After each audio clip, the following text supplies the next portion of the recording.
The Pentagon awarded a $32 million contract to upgrade an airfield in the Philippines as part of a broader U.S. program to upgrade and improve Manila's military bases.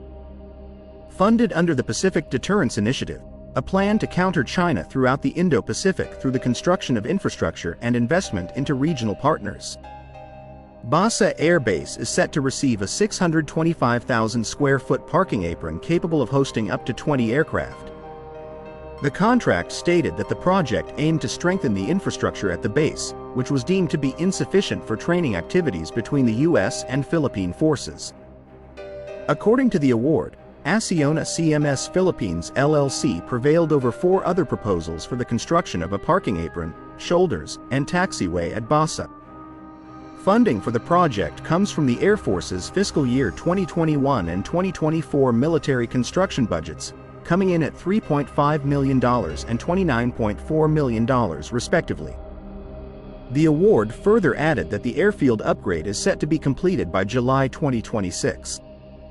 This project is the latest in a long line of investments by the U.S. into the Philippine Air Force's primary airfield. Traditionally home to the country's fighter squadrons, Basa has been earmarked for numerous projects through the Enhanced Defense Cooperation Agreement, EDCA. The 2014 Defense Treaty permits the U.S. to access Philippine military bases for rotational troop deployments and the construction of facilities at Manila's discretion. While this construction is permitted under EDCA, it is funded under the Pentagon's Pacific Deterrence Initiative, PDI. With China identified as the pacing threat, the PDI aims to strengthen regional deterrence through investments in capabilities, concepts, and infrastructure. For fiscal year 2024, the Pentagon requested $9.1 billion for PDI. Aside from investments into Indo-Pacific Command, the plan provides funds for partners and allies in the Western Pacific.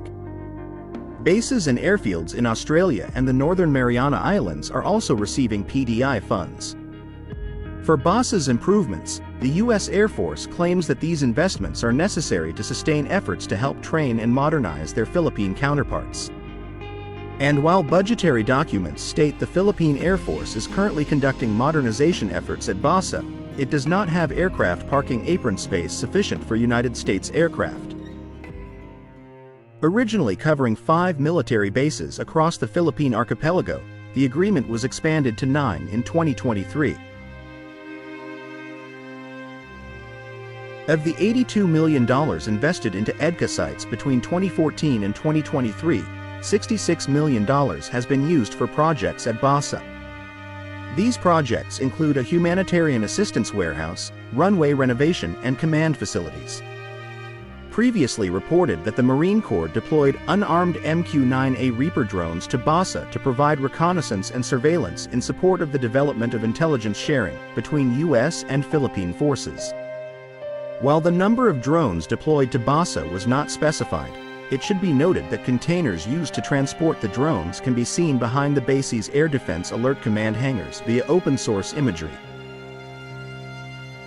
Senior U.S. officials announced an additional $128 million in EDCA funding on top of a once-in-a-generation investment of $500 million in foreign military financing dedicated to the modernization of the armed forces of the Philippines and Philippine Coast Guard during last month's 2+2 ministerial dialogue in Manila.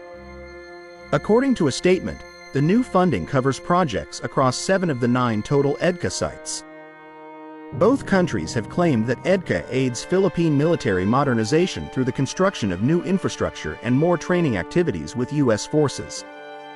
Investment into the bases has also stepped up in recent years amid increasing tensions between Manila and Beijing over disputes in the South China Sea, particularly around 2nd Thomas Shoal and the resupply of its Philippine Marine garrison.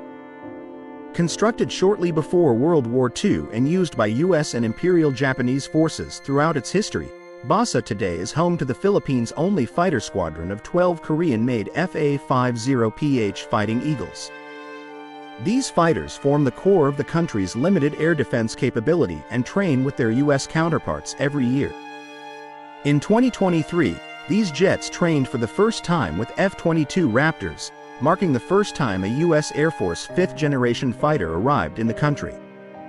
With Manila moving into its next phase of military modernization, the Philippine Air Force is expected to finally select a jet for its multi-role fighter program.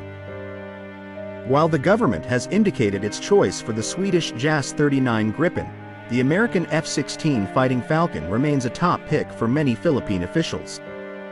When procured, these fighters likely will be based at Basa and other EDCA sites throughout the country. Last year, the Philippines increased the number of bases the U.S. could access under EDCA from 5 to 9. The Philippines Department of National Defense has stated these future sites will aid in the country's military modernization program, specifically through U.S.-funded facilities such as runway, communication, fueling and other infrastructure. In November, the two countries officially completed a runway renovation and extension at Basa. As a result of the project, larger logistical aircraft can now operate from the EDCA site. Basa has received the most PDI funds to date, approximately $66 million of the $82 million earmarked for EDCA investments. However, the U.S. has planned to increase EDCA investment to more than $100 million going forward. Another major infrastructure project in the Philippines, which will be funded by the United States, is the development of a major seaport in Batanes. This port will be designed to accommodate large military vessels and other facilities to be used during crises, including humanitarian and disaster relief. Batanes is the northernmost inhabited island of the Philippines, located just around 200 kilometers or 125 miles from Taiwan, a self-ruled island state that China considers its renegade province and wants to occupy. The announcement made by the Filipino Defense Secretary comes at a time when China and the Philippines have been locking horns in the South China Sea. China has no business warning the Philippines about its activities in Batanes, the country's northernmost island province closest to Taiwan, when Philippine officials ordered to increase military presence in Batanes as they highlighted its strategic importance for the country.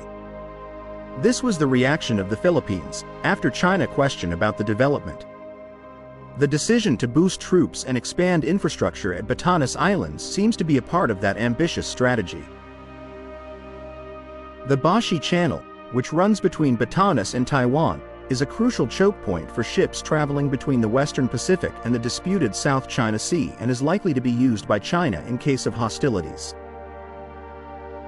The Philippine Navy opened its naval detachment on Mavulas Island in Batanes in October 2023. The island, located 100 kilometers from Taiwan, was the location of the bilateral maritime patrol with the United States in November last year.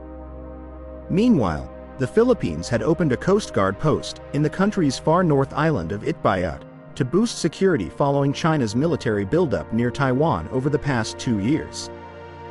The outpost shall gather essential maritime data and intelligence, enabling the Philippine Coast Guard to respond effectively to threats such as illicit trade, trafficking, piracy, and foreign intrusions. The island of Itbayat is located around 150 kilometers or 93 miles of Taiwan's southmost coast. Situated in Luzon Strait, which lies between the Philippines and Taiwan, both a vital international waterway and a potential flashpoint for regional and international conflicts. The island is just outside the area designated by a vaguely defined map of dashes that China uses to claim most of the South China Sea. The island was one of the venues of joint military exercises by the Philippines and the U.S. from April 22 to May 10, in which more than 16,000 troops from both sides participated. Since territorial hostilities with China surged last year in the South China Sea, Philippine President Ferdinand Marcos Jr.'s administration has taken steps to forge new security alliances with a number of Asian and Western countries and allowed a U.S. military presence in more Philippine bases under a 2014 defense pact. The waters off the north coast of the main Philippine island of Luzon were the focus earlier this year of major annual joint military exercises between Manila and its longtime ally, the United States. These included using missiles and artillery to repel an imaginary seaborne invasion force. Last year, the Philippine government also granted the U.S. military use of a Navy base on Luzon's north coast and a nearby airport as part of a defense cooperation agreement. Beijing and Manila are in a bitter diplomatic dispute over rival claims to parts of the South China Sea. China has built artificial islands and military installations in waters close to the Philippines. Last year, China also slammed the Philippines' move to allow the United States to rotate and store defense equipment and supplies in 3 of its military bases relatively near Taiwan under the Enhanced Defense Cooperation Agreement. In Southeast Asia, the situation in the Philippines, however, is unique. Among the Southeast Asian nations, the Philippines is not only a full-fledged U.S. defense treaty ally, but it is also increasingly contributing to an emerging integrated deterrence strategy against China. Marcos Jr.'s decision to fortify bilateral defense cooperation with the U.S., barely a month after a state visit to Beijing, was doubly surprising. For starters, it ran counter to his initial push for a new golden era of bilateral relations with China and his longtime emphasis on diplomacy and balanced relations with superpowers.